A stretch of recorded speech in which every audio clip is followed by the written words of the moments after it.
नमस्कार मित्रों, स्वागत है आप सभी का फिर से एक बार। मित्रों, रावण की नीति रावण संहिता और वाल्मीकि रामायण में मिलती है। आओ जानते हैं रावण नीति की 8 प्रमुख बातें। 1. निर्णय के पक्के रहो। रावण ने अपने नाना सुमाली से कहा, जो एक बार में ठान लेता हूँ उससे मैं कभी पीछे हट नहीं सकता। मृत्यु का भय भी एक वीर पुरुष को अपने वचन से विमुख नहीं कर सकता। 2. किसी की परवाह मत करो। हनुमान जी द्वारा लंका दहन के बाद रावण ने अपने मंत्रियों से कहा, लोग मुझे आज क्या सोचते हैं या क्या सोचेंगे, मुझे इसकी परवाह नहीं। क्षीण बुद्धि वाले इस समाज को तो परमेश्वर भी संतुष्ट नहीं कर पाएगा।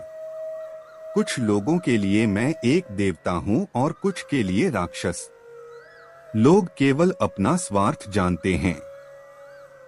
जब आप में उनको स्वार्थ दिखे तब आप उनके लिए देवता हो, और जब उनके स्वार्थ को आप पूरा न कर सको तब आप उनके लिए एक राक्षस बन जाते हो। यह समाज अपने अपने स्वार्थ से ही चलता है। यह स्वार्थ ही देव, दानव और मनुष्यों से अपराध करवाता है। अत स्वार्थ को छोड़कर जो अपना जीवन धर्म व्यतीत कर सके वह पुरुषोत्तम कहलाता है। 3. अतिरेक में जियो हे मंदोदरी।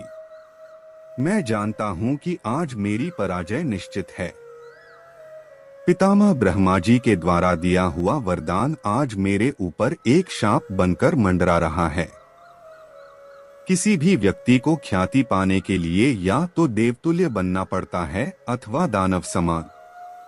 यदि अच्छा बनना हो तो इतना अच्छा बनो कि इंद्र भी अपना सिंहासन तुम्हें दे दे, और बुरा बनना हो तो इतना बुरा बनो कि स्वयं नारायण तुम्हें तुम्हारे पापों से मुक्त करने हेतु अवतरण हो। अत हे मंदोदरी, आज मैं अधर्म का प्रतीक बन चुका हूँ। अनगिनत पापों से मेरा घड़ा भर चुका है। मैं जानता हूं कि मैंने अपने अहंकार के कारण नारायण को नहीं पहचाना, और मैं यह भी जानता हूं कि उनका अवतरण मेरे विनाश के लिए ही हुआ है। परंतु तुम यह जान लो कि रावण कभी नहीं मरेगा। मृत्यु के उपरांत भी यह रावण सदैव के लिए अमर बनकर रहेगा। 4. जो बीत गया, बुद्धिमान उसका शोक नहीं करते। जब रावण की सेना को प्रभु श्री राम की वानर सेना ने क्षति पहुंचाई तभी रावण ने लंका को संकट से बचाने के लिए कुंभकर्ण को जगा दिया।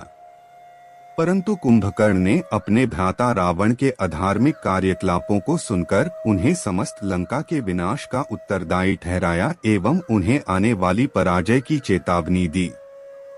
यह सुनकर रावण ने कुंभकर्ण से कहा, हे अनुज कुंभकर्ण, जब विनाश के बादल चारों ओर से लंका को घेरे खड़े हैं तब तुम मुझे यह न सिखाओ कि क्या उचित है और क्या अनुचित।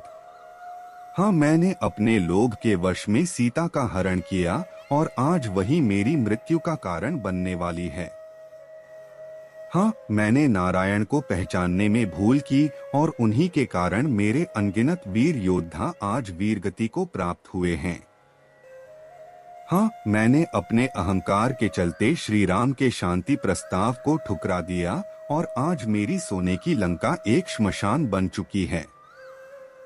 परंतु जो बीत गया, बुद्धिमान उसका शोक नहीं करते। भविष्य की चिंता कभी कर्मयोगी नहीं करते। इस समय इस क्षण में जो जीते हैं वही महात्मा कहलाते हैं। युद्ध जब आरंभ हो चुका है तो इसे मेरी मृत्यु से ही समाप्त होना पड़ेगा। यही विधि की लेख और नीति है।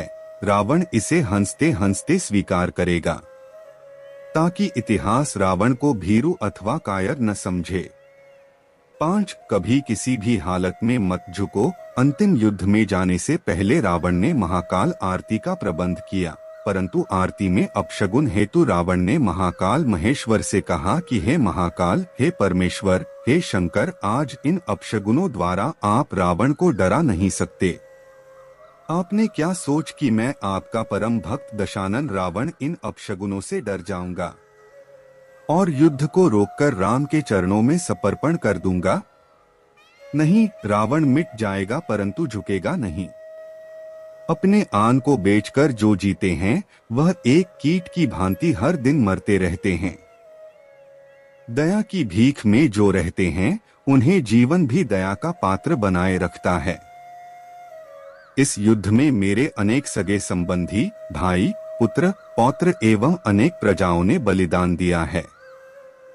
आज यदि मृत्यु के भय से मैंने अपने घुटने राम के समक्ष टेक तो मेरे परिवार और लंका के वीरों का बलिदान व्यर्थ हो जाएगा और इतिहास मुझे विभीषण की भांति कायर ठहराएगा।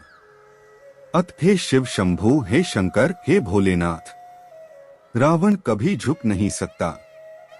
यदि इस युद्ध में मेरी मृत्यु भी हो जाए तो मैं इसे आपका प्रसाद समझकर ग्रहण कर लूंगा। 6. अच्छे कार्यों में देर नहीं करना चाहिए। अंत समय में रावण ने लक्ष्मण को 3 सीख दी थी। अच्छे कार्य में कभी विलंब नहीं करना चाहिए। अशुभ कार्य को मोहवश करना ही पड़े तो उसे जितना हो सके उतना टालने का प्रयास करना चाहिए। 7. किसी को तुच्छ न समझें।